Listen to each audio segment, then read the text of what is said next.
Hi there, Kasama here, your community realtor. Welcome to part 2 of the home buying process video series.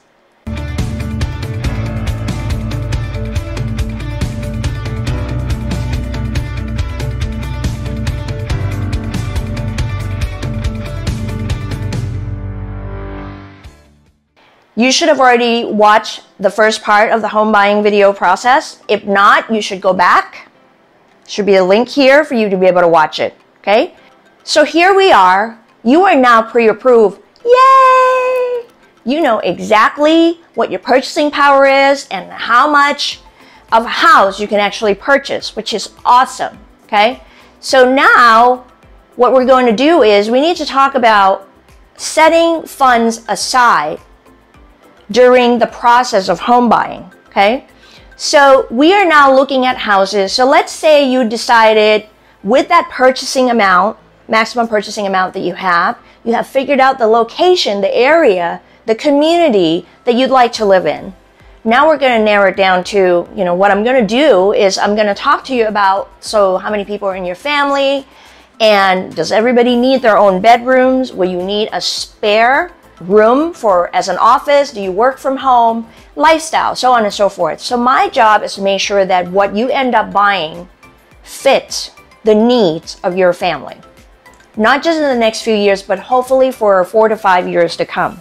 And if you grow out of that house, then we would have a conversation about moving up or buying a bigger home, which in most cases you'll be able to do if you have what is called the equity, the money that is sitting in the first house that you bought, so that when you sell the first house, you'll be able to take the equity, the asset that's you've accumulated in that house, the value of that house, to bring in as a down payment to the second home. That's a whole different conversation, but that's another conversation when the time comes, okay? So now we are going to start looking. We're so excited, okay? So what I want to do first, again, it's in this home buying flowchart as well, okay, that I talked to you about. And if you haven't opted in to get the home buying flowchart, you might want to do that. The link is here again, okay?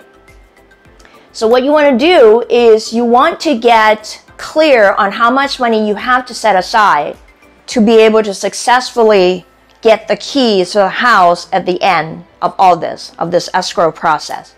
So the first thing that I'm going to talk to you about is you have to set aside what is called earnest money deposit. Now I'm in Northern California area. These are guidelines based on California Association of Realtors, okay? You need to set aside funds that is called earnest money deposit.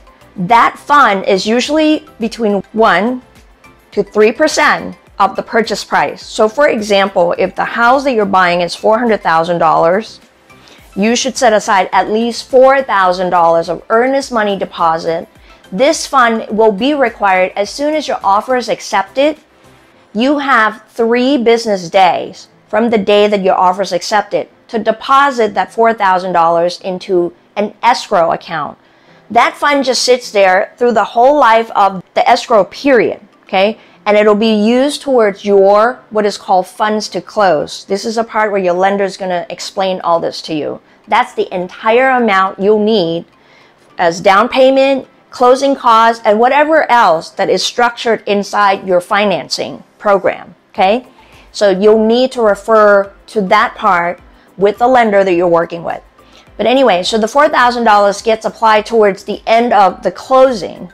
So that money is saved, and within that time you have rights, and should for whatever reason this process doesn't work out, whether the inspections don't work out, based on the findings and buyer and seller can't agree on it, or appraisal cannot be met at value between buyer and seller and we can't negotiate to a place where both parties want to move forward, or for whatever reason your financing doesn't come together, that $4,000 will be released back to you, okay? It has to be signed by both parties, but that money will be released back to you. So earnest money deposit shows the seller your good faith intention and your commitment in this home buying process. So it is required, okay? Then the second set of funds that you will need to set aside I will always recommend, unless some of these inspections were already done by the seller, the termite inspection, the home inspection, and the roof inspection. I think that these pieces are critical, and if you're going to spend hundreds and thousands of dollars, these are minimal costs of due diligence that you should invest into to make sure that you know the condition of the property, right?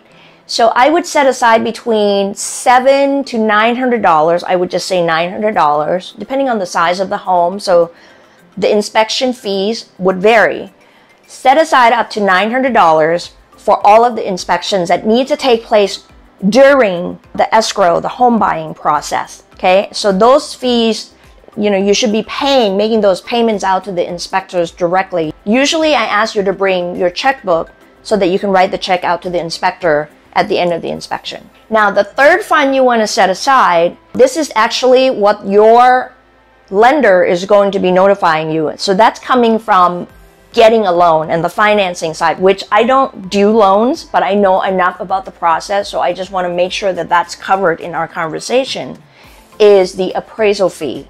Your lender will order an appraiser to come out. It's another form of inspection, but it's required by the lender to do it, to make sure that the value of the property meets the purchase price so that the lender can loan you the agreed upon amount based on the purchase offer that has been submitted, okay?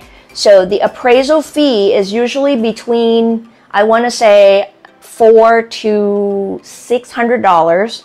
That's kind of the range, okay? Again, it depends on the type of loan, it depends on the lender, it depends on the appraisal company, so on and so forth. But that's currently is the range. So you're going to be making payment to the appraisal company by the instructions of your lender. So it could be, sometimes they take credit cards. Usually they take credit cards. Sometimes checks, I don't know, but that's going to be the conversation you need to have with your lender. But that's the third fund that you want to have set aside prior to close of escrow. So those are the funds you need to set aside during this process. I hope this has been helpful to you. This is Kasama Lee, your community realtor.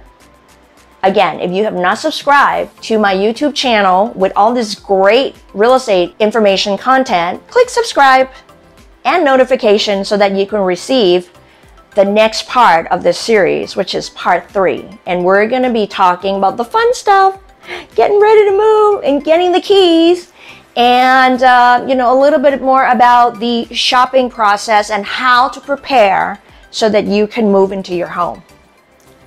Thanks for watching.